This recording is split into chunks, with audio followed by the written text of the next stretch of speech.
Live from the Washington, D.C. area, it's the Inside Scoop, Emerald Planet. All the ecology news that our viewers want to know. Now, here's your host, Executive Director of the Emerald Planet, Dr. Sam Lee Hancock. Hello and welcome to the Emerald Planet as we come to you from Washington, D.C. in the United States as we look around the globe in 144 different nations, looking for the 1,000 best practices, technologies, services, and products that are making a difference as we move through the 21st century. And as we move towards 2050 and a planet with 9 billion people, in other words, adding 2 billion in that time period, how we're going to be able to provide the food, the fuel, the fiber, all the basic infrastructure that's needed so that people actually have an increased quality of life and not just exist. And we have someone that's coming all the way from India, and this is Anjali Makeja. She is the Director of Strengthening Village Institutions, and she's from the Segel Foundation. And sitting right beside me is Hert van Brandt. He's the Washington, D.C. representative for the Segel Foundation. And Seja, thank you for being with us. Thank you so much. She's coming in by Skype, and her sitting right beside me is going to be the backup in case we need him. Anyway, tell us a little bit about your foundation and the purpose and the mission as far as the Segel Foundation is concerned. Yes. So Segel Foundation is a development organization. We work in rural areas. And it was started by Dr. Surendra Mohan Sehgal, a leading agricultural scientist, and his wife, Hedda Sehgal. And we work on 3 thematic areas, addressing food security, water security, and social justice. And aligned to these 3, we have 3 programs, water management, agricultural development, and good rural governance. And women empowerment and community media are cross-cutting themes across all our programs.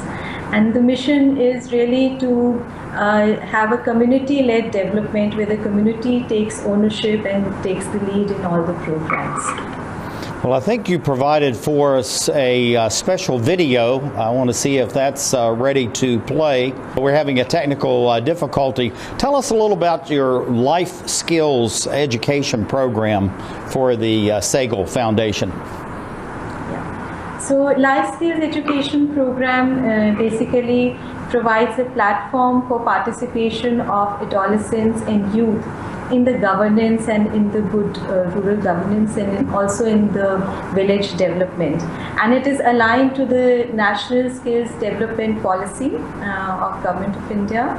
And the objective is to have outreach activities on skill training for the population which is disadvantaged, which is not having access to any opportunities. Sunday, step back over there.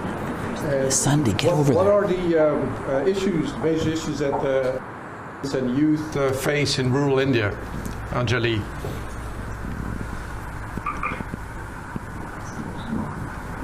Yes, can you hear me? Yeah, repeat the question. Yes, Anjali, what are the major issues that rural adolescents and youth face in India? In India, more than 50% of the population is consisting of youth, and they do not have any direction on any constructive direction in life. And also in India, most of the workforce has never had any kind of formal skill training. So there is this skill training deficit in India, and the youth are just idle and they need to be trained. And adolescence, as you know, is a very sensitive age. It is an age of transition and an age which is full of confusions, So they need a mentor, adolescents need a mentor, they need a direction. So they are grappling with so many life issues.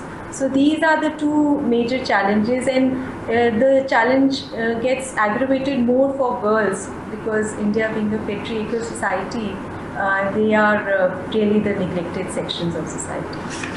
Now, looking at the various skills training that you're doing, what are some of the core areas of the curriculum that you have for these youth, but also you have a fairly extensive educational program for the adults as well? Yes. So we, at the moment, we are having 3 skill training programs. One is for stitching, that is exclusively for girls. Then we have digital literacy program, that is for boys and girls. And the third is training on paramedics.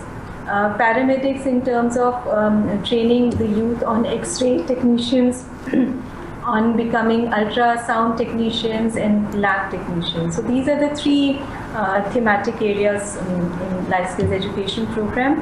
And along with skill training, we also provide information on various government services and various government programs, the flagship programs of the government. And we also provide literacy classes to girls who are illiterate, who have never been to school, and also information on health and hygiene. So all these 4 thematic: basic literacy, skill training, training on governance, and on government schemes. These are the major areas which we cover in Life Skills Education curriculum. Now, looking at the image that we have here, I would assume this is the teacher sharing information with the students.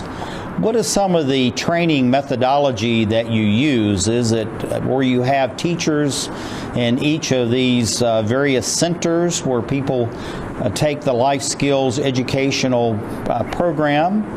Or are you using multimedia? What kinds of training materials are you using?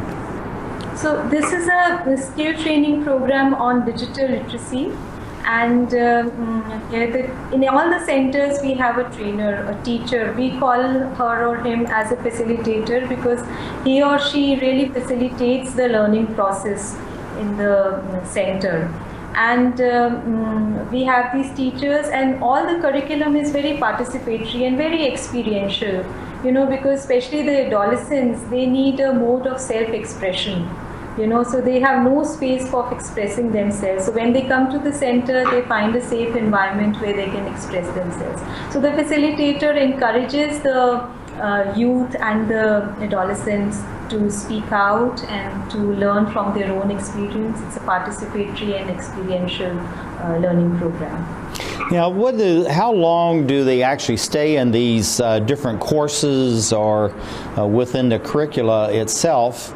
And what is the difference between the length of time they'll be studying by the course or by the discipline that they're actually taking through these life skills education centers? So it really depends. For example, the stitching classes, the stitching course is typically for 4 months. Then digital literacy is for 5 months. But training on paramedical is for a longer duration. It is for about 1 year to 18 months. More so because that requires a lot of practical training. And the youth are also given internship in a hospital or any other lab setup. So that hands-on training time is required, and hence the training period in that particular trade is longer. And when you're setting this up, how do you determine, or is it something by experience? You're actually trying some of these courses that are identified and needed by the people in the villages, and then you determine the appropriate length and also the content for each of the courses? Yes, so we do a needs assessment in of any activity which we are trying to set up. And we had this vision to involve the youth and adolescents in a governance project. So basically we wanted to create a platform through which the youth and adolescents can participate in the governance project. So when we started this program, we then went and did a needs assessment and wanted to understand what are they interested in. And computers is something which all boys and girls want to learn. Then the youth, they are interested in employable skills. So that is why we started the paramedical course. And stitching is something which is popular among all girls. Every girl in the village wants to learn stitching. So it's basically the needs assessment, and through them the skills have been identified. In future, we would like to diversify into more skills also. And the curriculum again depends upon what they want to learn. For example, in stitching, what all they would like to learn, we ask them. We have also had partnerships with other organizations who have delivered these kind of trainings. So the curriculum is also developed after seeking their inputs. For example, in digital literacy, we have partnered with another organization and they have given us inputs on how to design the curriculum. Even in paramedics, we have had a partnership with another organization who is equipped and who has an expertise to train the youth on paramedics.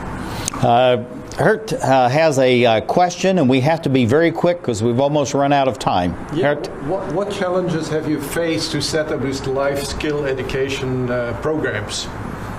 So one of the major challenges to get these programs accredited and certified by institutions which are approved by Government of India. So that is a challenge.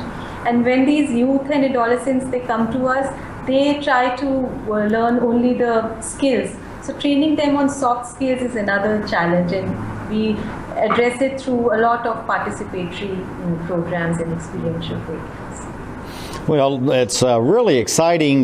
We have a photograph here of people receiving their certificates and diplomas, so I'm sure people are very proud of these. What do you see for the growth and development as far as your life skills education, say over the next 5, 10, or 15 years? And we only have about 20 seconds to do all that. Yes, one is, of course, we want to enroll more and more boys and girls in this program. We want to diversify skills. We want partnerships both from funding organizations with academics and other organizations. And we want to scale up and diversify into more skills based on the demands and the interest of the girls and girls. I tell you, I think it's absolutely fantastic what you're doing. This is Anjali Makija, and she is the Director for Strengthening Village-Level Institutions. That's a very long title you have with the Segal Foundation. And sitting right beside me is Hert Van Brandt. He's from Washington, D.C. representative for the Segal Foundation as we create the Emerald Planet.